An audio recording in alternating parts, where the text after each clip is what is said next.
You have to relearn what agency means because your agency is purposefully taken away. So you're disempowered on purpose. Hmm. And so you may have never had an experience of agency Yeah. around your own body and your own desire. So relearning that it's a big ask and it takes a lot of time. And going back to what you're saying, you have to include the body because your body says yes or no. So Hmm. you have to learn what that is to have great sex and intimacy, but also just a life that you want to have outside of the dogma.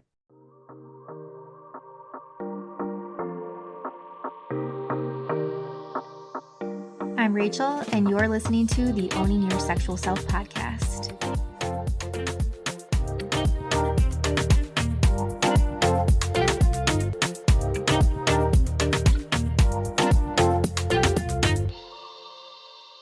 Hi, everyone. Welcome back for another episode. Thank you so much for being here and continuing to listen. I just have to give a shout out. I have been noticing that the downloads per week for the Owning Your Sexual Self podcast have been slowly but very intensively been gradually increasing, which is awesome. I opened up the one and we're over 1,000 downloads in 1 week, which for me, this little podcaster here, was quite a big jump. So I am just so excited. I want to thank everyone that continues to listen to the podcast. We're going on 5 years of podcasting. And actually, wait, are we going on year six? We're going on year six. Holy cow. And also continuing to share these messages matter. I think, and that's really showing in the reflection of the downloads. So thank you so much. We have another great guest on the show today. So we have on Danie Bergstrom, who is a queer somatic sexologist and a trauma specialist working with the sapphic community. And her work focuses on transforming trauma and intimacy blocks into deeper connection and pleasure through experimental learning. And off the clock, you can find her making life unnecessarily difficult by backpacking through the backcountry with her wife, which is so cool. So, this conversation today, we are really going to focus and explore how religious trauma and purity culture shape our sexuality, intimacy, and relationships with our bodies often in ways that we don't even realize. And so, we are going to unpack the sneaky ways that shame shows up, how to begin reimagining pleasure and connection after leaving dogma behind, and what true liberation and embodiment can look like for those healing from restrictive belief systems. So I'm really excited to welcome our guest and have her on the show today. Let's get this started. Thank you so much again for continuing to listen. Hi, Danie. Thank you so much for coming onto the show today. I'm so happy to have you here. I'm really excited to talk with you. Yes. I think this episode is going to be really enlightening for people. I know just in the world, right? How many people are holding on to religious shame or had that upbringing of purity culture, and so yeah, excited to dig into this. And first, want to start off like how did you end up down this in the path of sexuality and the religious shame work? Yeah, so like many things, it was through my own pain and experience. I was raised in a really high control religious group. And so coming out of that, I kind of had to not only relearn the world, but also relearn my relationship with my own body. So Mhm. it was took years and years and lots of pain. And so now I thought, I want to learn how to help people kind of shortcut that a little bit, give them a little bit more tools than I had when I came out of that experience. Mhm. Yeah, when you think back on your own journey, where did you first notice that purity culture had shaped your relationship with your body or sexuality? Um, I honestly, it wasn't until after I left. So I left when I was 19. I'm 30 now. Mhm. And it wasn't until after I left that I realized I didn't even know that sex could be for me. I thought it was just something that I did to be a good wife and keep my husband happy. I didn't understand that it was an experience that I could enjoy or that could, um, yeah, just have any effect on me other than just an obligation. So I started to feel like, okay, I think this isn't my idea. I think this is just a learned behavior that I can work on. Mm-hmm. Yeah. So as we're getting into it, I want to just have an understanding of what exactly religious trauma could look like for somebody, or even the words purity culture might be new for people. Could you define both for us in a way that's accessible for people that are listening? Absolutely. So purity culture, um, It is basically the waters that we're swimming in. You don't have to be raised specifically religious, but it's the idea that there is a right way and a wrong way to be sexual, to have sex, to relate to your body, to even relate to other people. So, an idea that sex can also make you dirty, certain types of sex are wrong. So, it's really this idea that there's a right and a wrong way.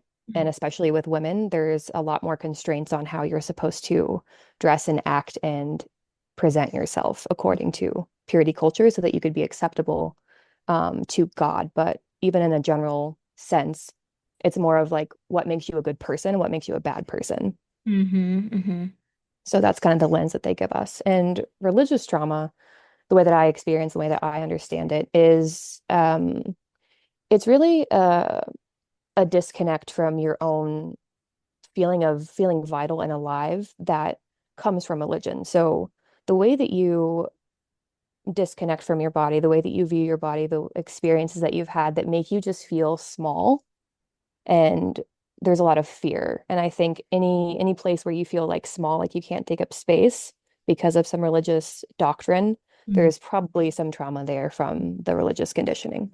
mm-hmm. Yeah, definitely, whether it be in the sexual space or not. Exactly. And how would you describe the lasting imprint that purity culture really leaves on somebody's body or even their nervous system? Yeah, so I think it shows up a lot as being afraid to take up space. So sexually and outside the bedroom, Hmm. that feeling of being able to relax in your body and being able to know what feels good to you and what you want, communicating what you want. Because with purity culture and religious dogma, we're taught to disconnect from the body and basically follow a leader.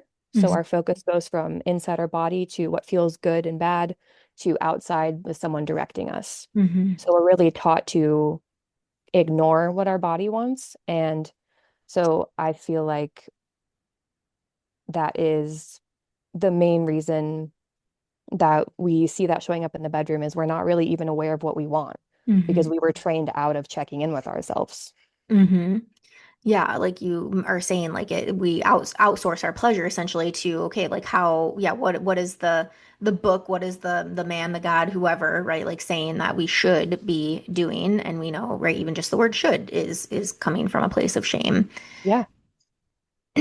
Yeah. What would you say? Yeah, like what are some of these more like subtle, sneaky ways that these early messages still might show up in adult relationships or even for people maybe who think that they've moved on?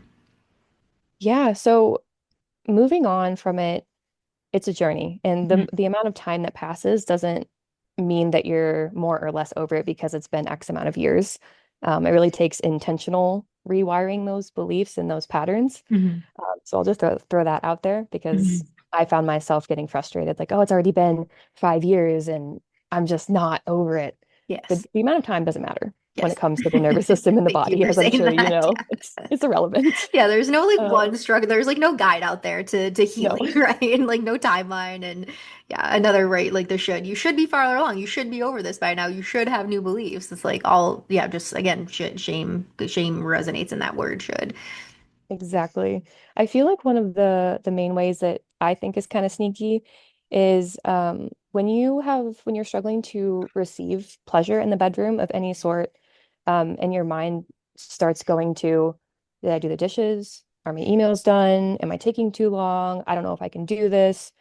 Um, Especially in the coming from a religious background, because there's this fear of taking up space that I notice in myself and in people that I work with. Hmm. Um, because when we learn that our pleasure is shameful, and then suddenly years, decades later, we're with someone, we're liberated from that dogma, and we're just supposed to know how to relax and to receive pleasure. Hmm. Why? Why would we know how to do that if we were never allowed to? Hmm. So I feel like that difficulty receiving pleasure is one way that I see it show up a lot for people. Hmm. Hmm. Yeah. And if we can move into then like shame and the body aspect, I'm sure that this also comes up a lot. You mentioned earlier, like that purity culture is, especially for women, looking a certain way, acting a certain way, dressing a certain way, to be, socially and I guess, religiously accepted in that way. And so, yeah, I see this too in my practice. A lot of people just describe feeling very disconnected or even betrayed by their own body after growing up in the purity culture. And so, how would you say that people can really begin to feel safe in their body again? Yeah, so with anything healing in the sexual space, I always like to build the skills outside of the sexual context first, Hmm. because sex is often very emotionally charged for folks coming from religious backgrounds. So I like to focus on building their relationship to pleasure in general before we try to do anything with Hmm. Hmm. feeling differently in sex. So if you're working with shame from a religious background, I like to start with what makes you feel good every day. So generally for me, I like to take a walk with my dogs to just get Hmm. the fresh air. So start by with those smaller practices because it shows your body that my pleasure is important and it's okay for me to take time to do this because I Hmm. feel like, at least for the doctrine that I received growing up, it was almost you didn't want to be prideful. So when you wanted to do something for yourself or like celebrate yourself or feel good, it was really frowned upon. It's like you're taking time away that you could be worshiping God to like worship yourself, quote unquote. Hmm. So it was very like haughtiness was a big, Oof, big, yeah. big way to cut you down there. Yeah. It's like the don't be conceited, don't be Mhm. big-headed, don't be self-centered, like be humble, The be humbleness, yeah. yeah. And then I think God, that just like we wonder where the people-pleasing mentality comes from, people. It's like, yeah, those sorts of messages. Yeah. Okay, continue on, yes, because I could go. I feel like I was like getting on my milk carton, like ready to like take a stance on this because No, it just we need pisses to me take a off so stance. much. Yeah. Exactly. So yeah, we need to take a stance against that because that is the basis of it. Like I am not allowed to put myself first, basically. Mhm. Yeah, so just small, tiny practices. I like to start with those. Um, I even like I take time in the morning to like make my shower the exact perfect temperature that feels Mhm. the best for my skin. So yeah, just tiny things, just seeing how you can feel a little bit more pleasure with what you're already doing. Mhm. Because I don't like to introduce a bunch of complicated or new things. If Yeah. someone's struggling with shame and trauma, just what you're already doing, just turn up the pleasure notch like half a degree, Mhm. a little bit Mhm. more at a time until that feels natural and easy for you to orient to the pleasure that's already Mhm. there. Yeah. Yeah, and if I can kind of piggyback off of that too, I think I would also invite people to when they are intentionally making these choices, like with the shower thing just made me think of this. Like I also do that same thing in the morning. Like I know exactly where the knob is Yeah. for like the perfect temperature, but I never put the intentionality behind it of like I'm linking that to Mm, my pleasure. So I really, really, really love that. And I think I want to invite people as well that after they're doing those things to check in and feel how that feels in the body. Like yeah. is that bringing up discomfort or uncomfy feelings, or is there a message that you're likely hearing in somebody else's voice in your head that is saying like this is wrong, this you shouldn't be doing this? I have a lot of conversations with clients around reclaiming the word selfish for themselves. Mm, And so yeah, I think this falls into here, or even yeah, if you are incorporating a sexual pleasure practice, or right, like how is that feeling? Like what is coming up for you in the body? And to be able to sit with that, move through it instead of try to pack it down or further the shame in yourself. yeah, I think that's a great point because um, the shame and the pleasure get wired together when you're coming from that religious background. So you feel pleasure and then there's shame on top of it. There's always that Mm-hmm. relation. So you are going to feel shame when Yeah. you're Yeah. trying these for what seems like small pleasure practices, but to your nervous system, these are huge moments of you Mm. stepping up to that. And it's going to bring up a lot of stuff, and Yeah. that's totally normal. Yeah. Like when we are working with shame, obviously the shame feeling wants us to move away from the thing, Mm-hmm. but if we counterintuitively go toward the thing that is feeling shameful, there's most likely pleasure underneath because they Mm-hmm. got wired together. So it's almost like if you're feeling shame, it's probably not going to feel great at first, but it is a guidepost that you are moving towards something that's important and that you can reclaim for yourself. Mm-hmm. Yeah, I think of like no pun intended, the fact that this is like a religious trauma episode, but you have like the devil and the angel on the shoulder. Mhm. It's like the two, it's like the shame and the pleasure on your shoulder. So you get to choose in that moment, especially if for a person that is beginning to rewire and heal this part of them, like you get to make that intentional choice of like, no, today I am choosing pleasure and I'm choosing to feel good about this pleasure because the feelings of shame are not they're not serving us in any sort they're not creating good sort of feelings in our way. But yeah, this is a common one too for people. They might be able to drop into the pleasure, but then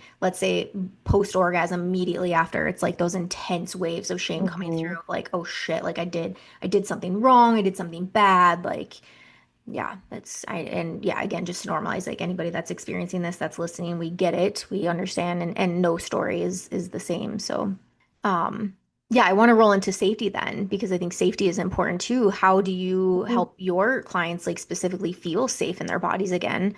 Yeah, so I think a huge way that a lot of people find helpful, and I use this all the time, is mapping the trigger. So like when you do feel shame, if I work with people to kind of slow that process down because it's easy, we go from pleasure, shame, then we're shut down, and then suddenly the waves are consuming us and we're just frozen. Hmm. So if we want to track what is happening in the body before you feel that shame wave, what's happening after, what you need after, to kind of slow the process down because that's how you can start to interrupt it and Mm-hmm. start to redirect instead of just being overwhelmed by shame every time, all the time. Mm. Start feeling more in control Yeah. of your pleasure and how the shame affects you. Hmm. I like that. Yeah. So a little bit again, going back to intentionality, like inviting people to Exactly. check and yeah, actually check in with your body. Actually check in. I know it's so weird. I often when I ask people like, how does that feel in your body? Or what are you feeling in your body right now? And they just kind of look at me like I have three heads. I'm like, no, really, like what do you like? Can you notice your feet on the floor? Like, are your palms sweaty? Is your heart racing? Like, what do you notice in your body? And Yeah, yeah, I think shame there, like people are like, what if I say the wrong thing? Or what am I supposed to say here? Like, what's the right thing to say? totally. And that's really relatable for me because I was very dissociated from my Hmm. body for most of my life.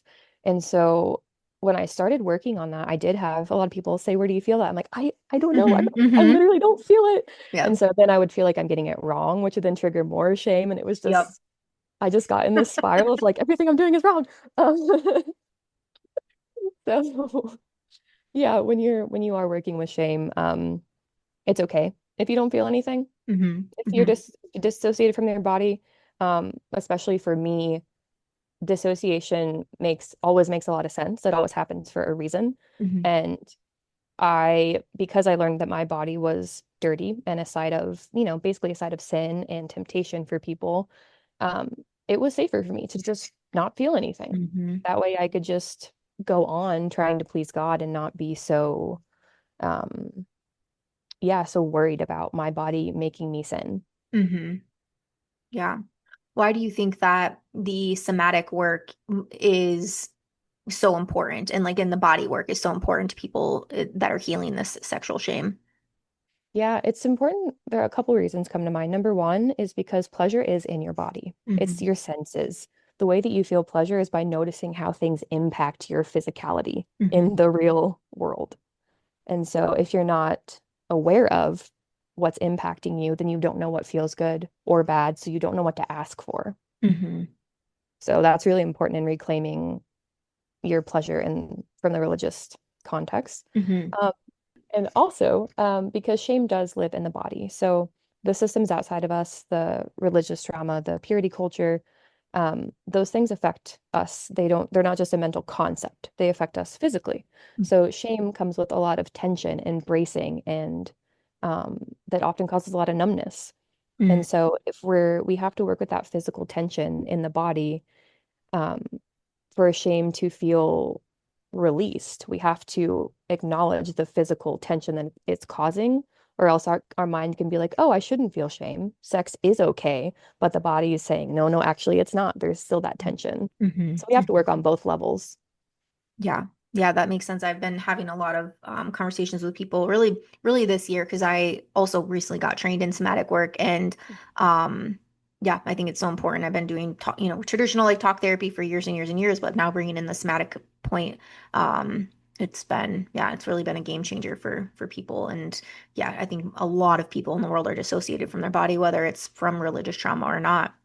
I think that's the world that we live in. We're in that masculine scope. We got to hustle, we got to be, success, progress equals success. And yeah, it's like I'm like rest equals success. Like that's the message I'm Right. trying to implement into people too. Yeah, I love that. And also like on the topic of somatic work, um, the body learns through new experiences, not just from information. Hmm. Same way, like you're riding a bike, you can read how to do it, but until you get on the pedals and fall off, you're not really going to understand how to do it in the 3D, in the world. Hmm. And so, especially what I like to do with people, is we would work with a lot of touch. So, giving and receiving, obviously, all based within enthusiastic consent. Hmm. But yeah, for example, maybe you know that sex is great and that you shouldn't feel shame, but maybe if I reach out and I touch your arm, you notice that your stomach tenses and you feel like throwing up, Hmm. right? So the body is always giving us signals, and sometimes having new experiences that are touch-based, that are physical, helps us rewire and relearn the patterns really quickly because it's an embodied experience, not something we Hmm. have to practice in our minds, basically. Hmm. Yeah, I think that would be a great way for people to start, even if they did that as a self practice, even Yeah, something absolutely. like pleasure mapping, vulva mapping, body mapping, like any of that. Yeah, because it's like relearning that you mentioned consent. It's relearning what pleasure is, what consent is, what agency over your body means, and how to communicate that both, like even internally, like your yes and your no is equally as important for you to know as well as for somebody else to know. Yeah, and you have to relearn agency as a whole concept because with the religious dogma, at least in the high control group experience, I'm not talking about like the casual Sunday Hmm. goer, maybe didn't have Hmm. this experience, but you have to relearn what agency means because your agency is purposefully taken away. So you're disempowered on purpose. Hmm. And so you may have never had an experience of agency Yeah. around your own body and your own desire. So relearning that it's a big ask and it takes a lot of time. And going back to what you're saying, you have to include the body because your body says yes or no. So Hmm. you have to learn what that is to have great sex and intimacy, but also just a life that you want to have outside of the dogma. Yeah. Yeah. And if we kind of push it a little bit farther in reclaiming fantasy, desire, play after dogma, like what does that even look like for a person? Yeah, exactly. And reclaiming the fantasy is huge. And then once you do maybe feel less shame around what you want, I find that asking for it is another huge hurdle because Mhm. in the religious context, we're often taught to stay in line and stay quiet and not speak up and rock the boat, basically, because Mm. it's an us versus them mentality. Yeah. Um, so in my experience, my in church, like there were things that you knew that you could talk about, and there were things that you knew that you do not bring up in the church Mm-hmm. group. Hmm. So I didn't have a lot of experience exercising my voice. And so in my partnership, asking for what I wanted, once I figured it out, which was huge, then the asking part was hard too, because I had Hmm. no experience speaking up for myself. Hmm. Yeah.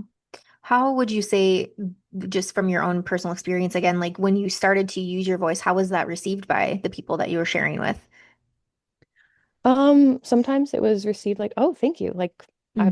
that's awesome. Like I had no idea. And with other people, it was like, well, you never wanted that before. Why do you suddenly want it now? Hmm. So it's not always going to be received the way that you may want. Yeah. But that's also part of it because that also shows you the type of person that you're with. And if Hmm. they care to learn more about you and what you want and what your needs are evolving to, because we Hmm. all change what we want over time. Hmm. Right. Yes. Another reminder that our sexuality and desires and all of it is so fluid and will likely change over time. Yeah. Um, so yeah, that kind of brings me to the point of curiosity. It sounds like curiosity could be a really big role in just the theme of in sexual healing for people, especially in the religious theme. Would you, in this, I'm going off script here. This is a little bit of a rogue question, but for people Perfect. that are, so they identify that there's some purity culture been happening. I almost feels like there's like this awakening, like there's this aha moment for people that they're like, oh shit, like this has been happening. Like there is another side essentially to the world. Would you say that in your experience, most people then leave religion altogether, or would they go to follow a different religion or a different practice of some sort? This is more of I'm just very curious about that. Yeah, I've definitely seen both. My personal experience, the pendulum swung all the way to the other side, as Mhm. it tends to do. Mhm. So I was evangelical, high control religious, and then I swung to um, atheists, science only, nothing Mhm. that I can't see exists, like, that kind of thing. And now I've found somewhere more in the middle. Like, Mhm. I can't see it. Why am I to say what it is? Like, Mhm. I Mhm. feel like I've humbled myself in the sense that not in the religious like small sense, but in the sense that like my human senses have limitations and that's okay. Mm-hmm. Yeah. And it sounds like, yeah, from really like being on one end and then the other, as you said, kind of finding like that middle ground that works for you. It seems like that is coming from more of that empowered lens of like it's coming from choice, it's coming from empowerment of your deciding essentially like what is true for you or what you believe to be true for you. Exactly, because I've learned how to listen to what feels right in my body, Hmm. like sexually and otherwise, and so now I have belief systems that feel comfortable for me, not that they're being imposed on me. Hmm. I don't feel like I'm grasping at it out of fear anymore, which is what was happening at both ends of that pendulum before. Yeah, definitely. And so you're sharing here in your message that that pleasure is really this political and healing act essentially. Um, what do you feel like that means to you in the context of religious trauma?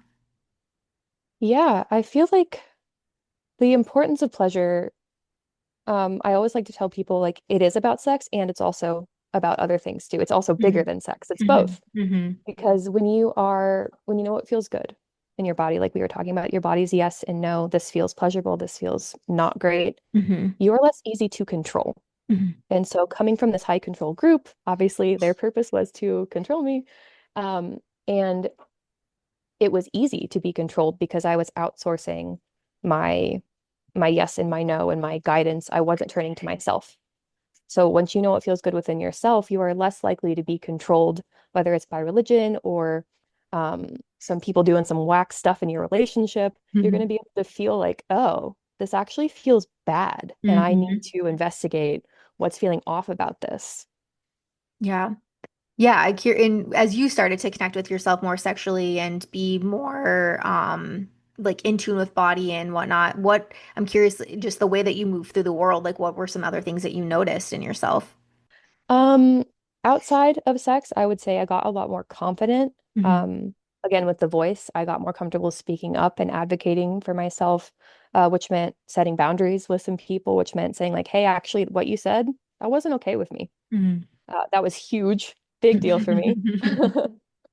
And then sexually, I got more comfortable just with what turns me on, less Hmm. shame, and also I got more okay with the fact that my religious trauma and the shame that came with it, it did shape like some things that turned me on. So like Yeah. I like that naughty feeling, that is so fun to me. And I Hmm. understand where that comes from, and that's okay Hmm. because our sexuality and our desires are shaped by so many things, good and painful. Hmm. And I think once we can get on board with that, then we can dissolve the shame a lot faster. Yeah. Yeah. What a amazing example. Like when you move through that lens of shame, like what really becomes possible. And again, the curiosity, like, okay, I'll be curious, like, yeah, playing with this kink essentially of, yeah, like this is wrong, this is bad, this is risky. Um, Yeah. yeah, sounds super hot. Yeah, right. You can make it fun. Like the Yes, painful things can exactly. also be fun. Exactly. It's like Yeah. having sex in your parents' bedroom or, something like that. Like, Yeah, exactly. Or I see a lot of people like to play like the church parking lot type thing. hmm. Yeah. Hmm. Yeah. You can get creative with all the different scenarios you can Oh yeah. make up. Super fun. So yeah, as we're getting to the near the end here, for someone that's listening that might be feeling like they're stuck in the shame or fear, what is one gentle step that you might give for them that helps them work more towards this place of healing their relationship with sex or with their body? Yeah, so besides what we already talked about, something else that has helped me a lot is consuming media that's sex positive. Mm-hmm. So I have been recommending the book Want by Gillian Anderson, I think Mm-hmm. is her last name. Mm-hmm. But it's a compilation of anonymous fantasies that women have submitted to her, and she Mm-hmm. just put them all in a book. Um, and so reading other people just talk about what they want so openly, Yeah. even through a book, is an experience for me and my nervous system that, Mm-hmm. oh, this is not as weird and crazy as I thought if everyone Mm-hmm. else is Mm-hmm. doing it. It's Yeah. kind of like using the peer pressure, but in a positive way. Like, oh, if everyone else in this book is okay with it, then like it would be okay if I was okay with it too. Mm-hmm. Yeah. Ooh, that's fun. I have not heard of that one. I'll have to add that. We'll link it in the show notes for people. Yeah. Um, yeah, I'll have to add that to my Amazon cart. Yeah, and it can give you ideas too. And you think, Mm-hmm. oh, I never thought about that. So Yeah. it's not only de-shaming it and normalizing it, but it's also kind of seeing what lights your body up, what really hits you from Mm-hmm. that. It gives you some ideas. Mm-hmm. Yeah, this is where I like romance novels or smut books that I Yep. think come into play with for people too. And I try to, yeah, I work a lot with people in that because I think that can also bring up some shame or some questioning in our own relationships of like, Mhm. why doesn't my partner do this? Or why don't I feel the same as these book characters are? Reminder, it is a, it is a book, right? Like it is not real in a sense, but yeah, using the acts of sexuality that are happening in these spaces to be able to recreate in relationships, I think is, yeah, it just also can be super fun, especially for the people Yeah. that are in the, I guess, essentially a lie that they tell themselves is I'm not creative or I don't know what I want. It's like, no, you do. It's just a matter of like go allowing yourself to go there. Yeah, you just sometimes also just need a menu. Mm-hmm. Mm-hmm. Just having it right in front of you to Yes. pick from makes it a lot easier. I like that. Yes, a menu. Wonderful. And you have a quiz actually that we're going to link for people that are listening that they can, well, yeah, tell us a little bit more about what the quiz is and why they might want to take it. Yeah, so the quiz asks you just a few questions. They're true or false questions, so super easy to do at any time.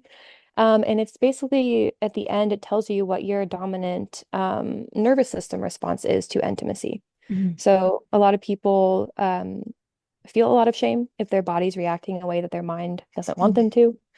So it's kind of the purpose of it is to help you understand what your body is doing to Mhm. kind of dispel some of the shame. And then you also get some practices specifically to that state and that the way your nervous system responds. You have some manageable practices in and outside of sex that you can start to teach your body that pleasure can feel good and feel safe. Amazing. Yeah, that I think will be a nice resource for people. And then follow up to that, are any social media outlets that you're on that if people are interested in your content or wanted to follow you or even connect with you? I know you're in Colorado, but anything that you would want to add there? Yeah, I do YouTube videos. Mm, So Sapphic Sexologist is my name. Don't do a lot of other types of social media, but I also have an email list. So I like perfect. to keep it a little old school, a little personal. If people are Yeah, into that, I'd yeah. love to have them over. Awesome. Well, thank you so much again, Danie, for coming on to the show today. Any final words of encouragement for listeners today on our topic? Yeah, I think I just want to say that no matter where you're starting from, the biggest idea that's gonna feel a little foreign to you is that um, you do deserve to feel pleasure, Mm. despite what everything else in the religious context may have told you. So I think just even just writing it down, just like holding on to that core fact, Hmm. I think can be an anchoring point for when things feel really hard or unfamiliar or shameful. Just like coming back to that core belief of, okay, I do deserve this and I can get there. And Hmm. to just take your time. Yeah. Yeah. Pleasure is your birthright. Exactly. Just Yeah. keep that in mind. Like that is the me and my microphone. That is what I'm saying. Yeah. Awesome. Well, thank you again so much for coming onto the show and the work that you do and helping people just really navigate this and create a life that is more filled of pleasure and embodiment and yeah, just empowerment in their bodies overall. Yeah. Thank you so much. We need as many people as possible Mhm. doing this for themselves and for other people. So, yeah, this is great Agree, to talk to you. agree. Thanks so much. Thank you so much for listening to today's show. If you loved it, be sure to subscribe so that you never miss an episode. And if you really fucking loved it, make sure to tag me on social media at the Rachel Main. I'll see you next week.